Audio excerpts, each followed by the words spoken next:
Good evening, and welcome back to Cosmic Midnight. I am the Collector, your guide through the infinite multiverse, and tonight we will be taking a look at the universe of Poppy Playtime to research one of their most successful experiments to date. Item number: SCP-NC-1170. Object Class: Keter. Special Containment Procedures: SCP-NC-1170 is to be contained within Site-652, a repurposed subterranean containment facility constructed out of the former Playtime Co toy factory. Due to its extreme hostility and high mobility within ventilation shafts and tight spaces, all structural weak points must be reinforced with industrial-grade steel plating. Because of the high concentration of hostile entities located within the facility, Site-652 has been opted to contain the entirety of the Playtime Co toy factory as a single secured location, rather than isolating each anomaly individually. All personnel assigned to Site-652 must undergo mandatory movement pattern training and emergency response drills. No fewer than 4 armed guards are to be stationed at all primary access points. Any breach event must be responded to with extreme prejudice. Lethal force has been authorized, though previous termination attempts have proven largely ineffective. Incineration methods are currently under review. MTF Tau-15 Flower Power has been stationed outside Site-652 until further notice. Description: SCP-NC-1170, commonly referred to as Huggy Wuggy, is a highly anomalous entity originally designed as a mascot for Playtime Co. in 1984. Measuring approximately 4.2 meters in height, SCP-NC-1170 possesses extreme flexibility, elongated limbs, and an unnatural ability to contort itself through tight spaces. It has a thick blue fur covering most of its body, though close examination reveals the texture is interwoven with unknown organic material resembling muscle fibers. 2 rows of razor-sharp teeth line the inside of its mouth, the first pulverizing larger material before the second, smaller set of jaws grind the pieces down for ingestion.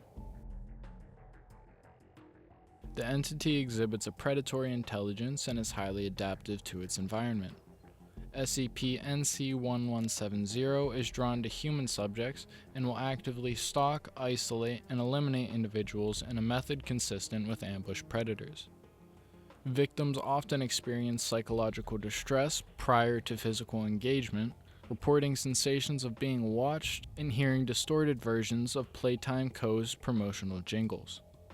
SCP-NC-1170 is capable of near-silent movement, utilizing the ventilation systems and maintenance tunnels of the factory to navigate. Despite its gangly and exaggerated proportions, the entity moves with alarming speed and precision. Current hypotheses suggest SCP-NC-1170 is either an artificial construct infused with organic matter, or an instance of extreme biological engineering performed by Playtime Co scientists. Addendum NC-1170-1.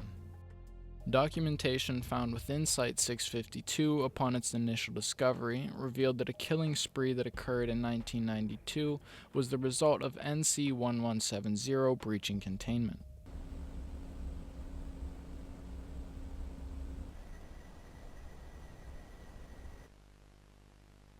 In a chase that lasted more than half a mile, Playtime Co staff members were able to make contact with NC-1170 but were unable to recontain it. We see him. Brace yourselves, everyone.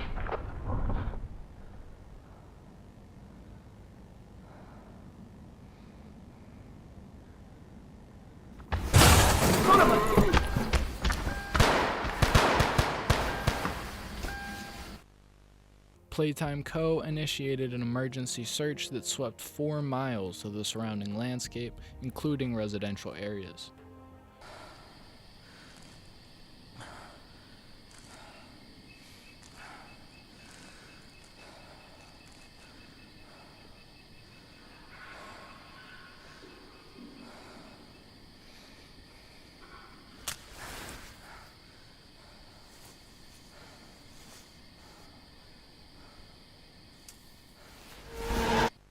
Several staff members were brutally mutilated in the ensuing chase, with 6 more being deemed MIA.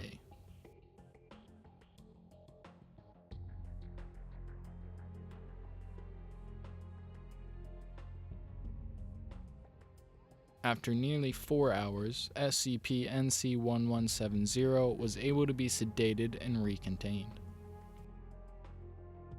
Addendum NC-1170-4. Further exploration of Site-652 has uncovered disturbing evidence suggesting that SCP-NC-1170, along with numerous other anomalies present within the facility, may have originated from grotesque experiments conducted by Playtime Co. during the early 1990s. Recovered documents, video logs, and deteriorating research materials indicate that the company's so-called Playcare sector was not merely an orphanage, as publicly advertised, but a clandestine testing ground for unethical and inhumane scientific experimentation. Analysis of internal Playtime Co. records suggests that the orphans housed within Playcare were subjected to a program known as the Bigger Bodies Initiative. This initiative, shrouded in secrecy, appears to have involved fusing human test subjects, many of whom were children, with artificial toy constructs. The exact methodology behind this process remains unclear, though recovered research notes reference anomalous biological augmentation, experimental neuroplasticity treatments, and unknown chemical compounds used to induce physical and cognitive transformations. Survivors of the experiments, if any exist, remain unidentified, but current observations of SCP-NC-1170 and similar anomalies indicate a disturbing correlation between their behavioral patterns and human cognitive functions. Certain entities have exhibited childlike play behaviors, emotional responses, and even rudimentary speech, raising questions about the extent to which the original human consciousness may persist within these monstrous forms. Efforts to explore deeper sections of Site-652, particularly the heavily decayed Playcare sector, are ongoing. However, due to the extreme hostility of the anomalies within and the structural instability of the facility, further investigations remain highly dangerous. End of transmission.